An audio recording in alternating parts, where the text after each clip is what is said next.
Nossa! Aprendeu, Que diretora! Aprendeu, hein? Até engrossou a voz pra falar. Que é isso? Por que séries brasileiras não funcionam aqui no Brasil? Fernanda, nos explique. Uma boa pergunta. E hoje a gente vai discutir sobre isso no Nerdista em Série. Isso aí, vamos lá. Eu sou o Gabriel Bom Tempo. Eu sou Fernanda Rodrigues. E esse é o Nerdista.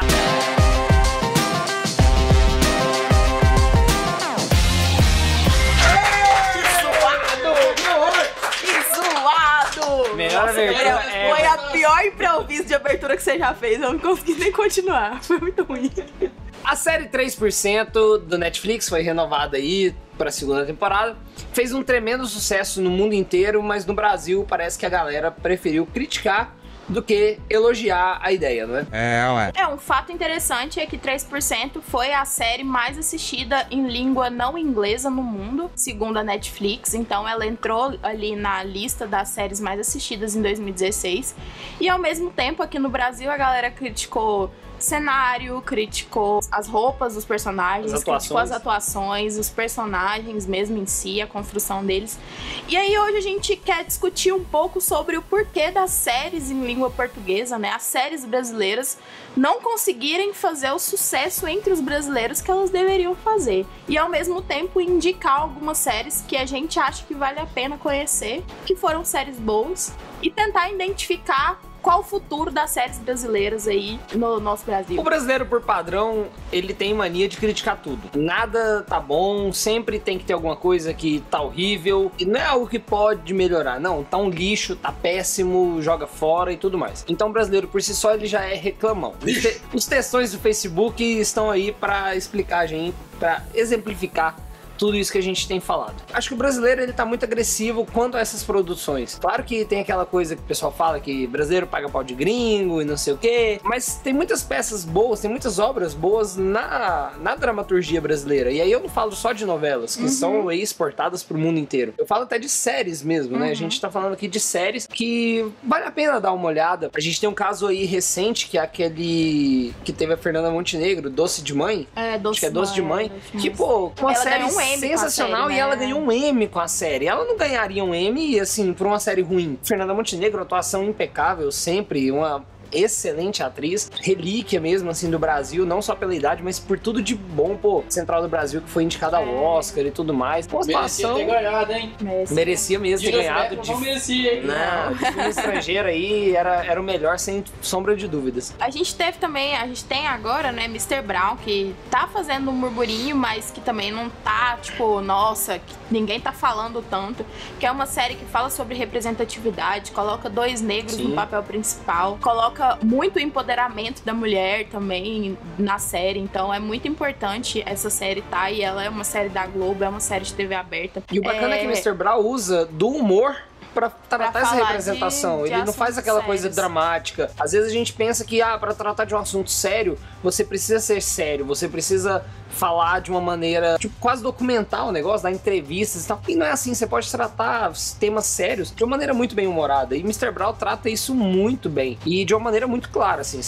Você assiste 5 minutos da série, você sabe os temas que são retratados. É representatividade, é a luta de classes ali. Você tem as empregadas, os porteiros que trabalham ali no condomínio que eles moram e tal. Então isso é muito interessante, né? Um outro lado também, a gente vai falar um pouco mais sobre as séries brasileiras, mas a gente também não pode culpar 100% o público pelas séries não terem tido sucesso. O Brasil é muito conhecido pelas novelas. A gente exporta novela pro mundo inteiro desde muito tempo, assim, são muitos anos. E o formato da novela, ele é bem diferente do formato de série. Ele é um bloco fechado. Os capítulos são todos os dias, de segunda a sábado. E é uma dramaturgia diferente, assim, de digerir pro público. O público tá mais acostumado. E ao mesmo tempo, as emissoras que são responsáveis pela produção das novelas, elas não conseguem, com as séries, pelo horário onde coloca na grade, pelos formatos das histórias, ter a mesma audiência que eles têm nas novelas. Então também, que nem a Netflix, que cancela algumas séries por causa da audiência, eu entendo que às vezes as emissoras de TV, elas acabam não investindo tanto nas séries quanto elas poderiam, e ter séries com mais de uma temporada, porque a gente também tem muita série brasileira que são excelentes, mas não passam da primeira temporada, pra investir em novelas, porque novela, você fica de 9 meses a 1 ano com a novela, é uma história fechada, você prende o público, se ela for boa do início ao fim, acabou, eu parto pra outra. Eu não tenho que ficar renovando todos os anos uma mesma história. Pra você fazer sucesso com uma série, você tem que ter públicos mais fiéis com a história. Você precisa encantar mais as pessoas, assim. Então eu acho que isso também é um empecilho para que as emissoras tenham mais vontade. Isso falando da TV aberta, porque na TV fechada a gente já tem algumas produções. A gente tem, por exemplo, na HBO o Negócio, que tá aí na sua terceira temporada. Tem a Magnífica 70 também na HBO, que também tá fazendo seu sucesso. O mercado brasileiro, querendo ou não, ele tá ali começando a fazer obras de qualidade superior. Claro que, assim, há algum tempo atrás eram séries com a produção era bem menor, era a verba bem menor, e agora que está começando a crescer esse cenário dentro das emissoras, das produtoras brasileiras. Então, claro que a gente não vai ter uma série da complexidade de Game of Thrones, apesar de ter aquela adaptação da Record. Muitos o desejam, poucos o merecem. Apenas tu será capaz de conquistá-lo. É, que a gente ainda não sabe como que vai ser. Tem o Eric Johnson, vai ser boa. É verdade, né? A narração é dele, né? Romero Brito. O meu pai! Smith. E apesar de ter essa adaptação da Record, a gente ainda não tem ainda séries da magnitude de Game of Thrones ainda sendo trabalhadas no Brasil. A gente vai chegar lá. Assim, claro que a tecnologia brasileira ainda não dá conta de fazer uma série da complexidade de efeitos e de estrutura e de pessoas que o Game of Thrones da vida faz. Mas isso vai acontecer um dia. Só que a gente precisa confiar nessa série. 3%, que é o exemplo inicial das produções brasileiras, ela é o exemplo mais claro ali, né? Tipo, tem suas falhas de roteiro? Tem seus furos? Tem. Mas se você conversar com algumas pessoas da área de comunicação, da área de audiovisual dos Estados Unidos, elas vão apontar uma série de séries americanas que também tem furos de roteiro. Só que a gente, por não estar na nossa língua e tudo mais, a gente às vezes não percebe que existem essas falhas. E a gente só percebe na obra brasileira. A iniciativa de 3% é muito interessante, é uma série muito bacana, é uma série que realmente pega muito bem esse lado aí do futuro distópico, né? Essa coisa toda. Que é interessante, que a gente tá tendo muitas obras nesse formato. Né? Se a gente for pegar um histórico das séries em que já tiveram, assim, a maioria das séries, elas tratam de crônica do cotidiano. Elas não vão muito pro lado lúdico. Então, assim, elas falam da favela, elas falam da briga entre marido e mulher, elas falam de política, e são séries muito mais pé no chão, assim. E eu acho que talvez 3% tenha tido esse sucesso tipo exportação, né, que a gente diz, exatamente porque ela foge um pouco disso. Não é sempre que tem uma novela Mutantes, né? Não! Acontecendo, então eu acho que a produção brasileira, pra ela evoluir, eu acho que pra ela conseguir prender o público que gosta de séries, ela precisa começar a expandir um pouco mais esse universo dela. E parar de querer tratar sempre o Brasil estereotipado, que eu acho que isso incomoda muitos brasileiros também. Entender que o Brasil, ele tem uma série de estereótipos, tem uma série de Brasils ou Brasis dentro de um Brasil maior. Então ali, só é sempre nordestino. Cara, não é que é sempre nordestino, mas é que quando a pessoa não é nordestina, às vezes a gente não percebe. Não precisa ser tão regionalista igual o nordestino tem, igual o pessoal do sul e tudo mais. Mas a gente tem A Grande Família, que foi uma série, assim, sensacional, produzida pela Globo, com uma família que não necessariamente é regionalizada. Você tem ali, porque no nosso caso o sotaque é muito claro, né? Quando você tem quando você trata ali as várias partes do Brasil, você tem o sotaque muito caracterizado. E A Grande Família soube tratar isso de uma forma natural. E isso foi muito interessante. E a série, ela funcionou muito bem, né? A Grande Família foi uma obra, assim, que não por acaso, hoje ela às vezes é reprisada na Globo com episódios especiais e faz um tremendo sucesso ainda. E a galera tem uma puta saudade dela. Porque foi uma série bem interessante. A gente tem o Canto das Sereia também, que foi uma outra série da Isis Valverde, que eu também achei espetacular. A gente teve também Força Tarefa, né? Que os meninos estavam até falando no bastidor antes de a gente começar, que foi uma série muito boa. Abre aspas, onde o Tufão faz pei, pei, pei. Fecha aspas. Lázaro Marcos 2017. Essa mesmo. A gente teve também uma série sobre a vida do Rafinha Bastos, por exemplo. A gente teve Modern, que também era com Rafinha Bastos, que também é do canal fechado. Então tiveram algumas outras tentativas de série. Teve Três Terezas, também é uma série muito boa. Várias séries que são boas, só que elas não têm a expressão que séries americanas têm. Às vezes séries americanas que têm mais ou menos a mesma história. E eu acho que vai muito do perfil do público brasileiro também.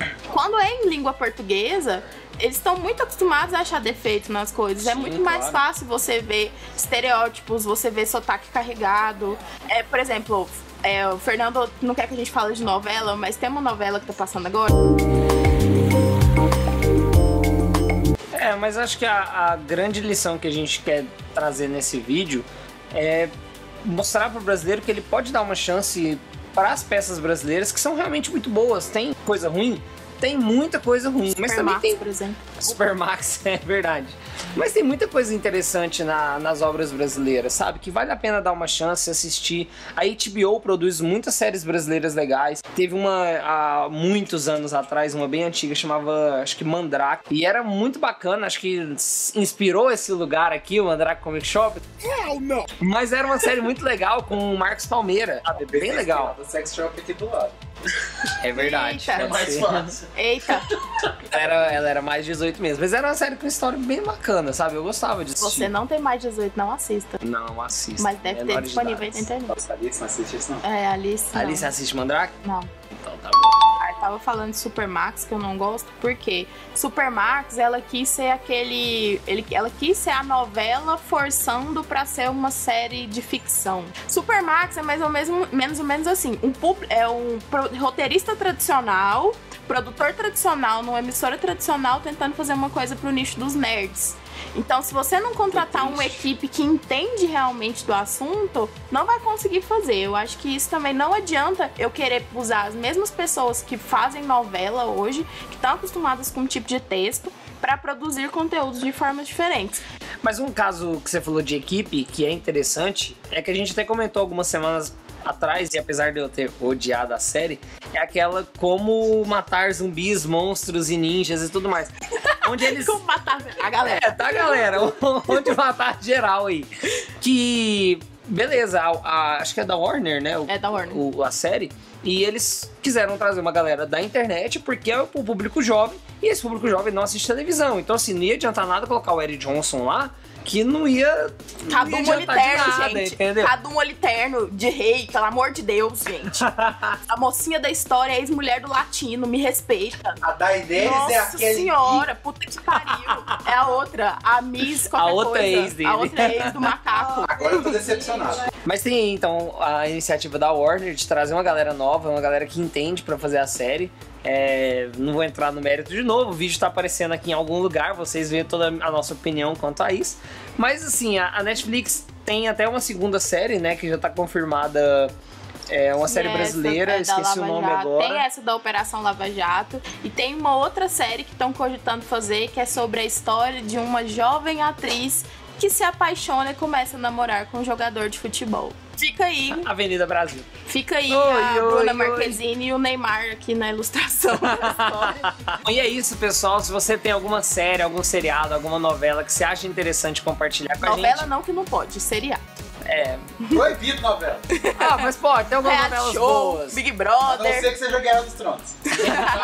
Rei do Gado, Terra Nostra, Terra Nostra, novela Casa boa. das Sete Mulheres.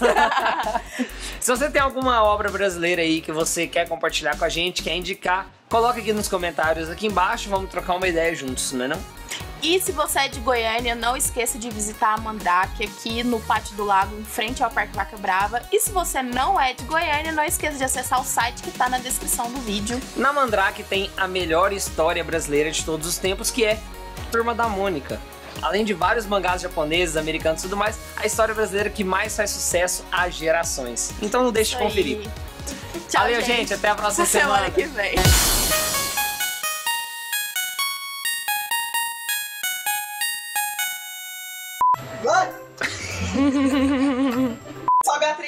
Grande Família aí. Sobe! Essa família é muito linda! E também muito oriçada!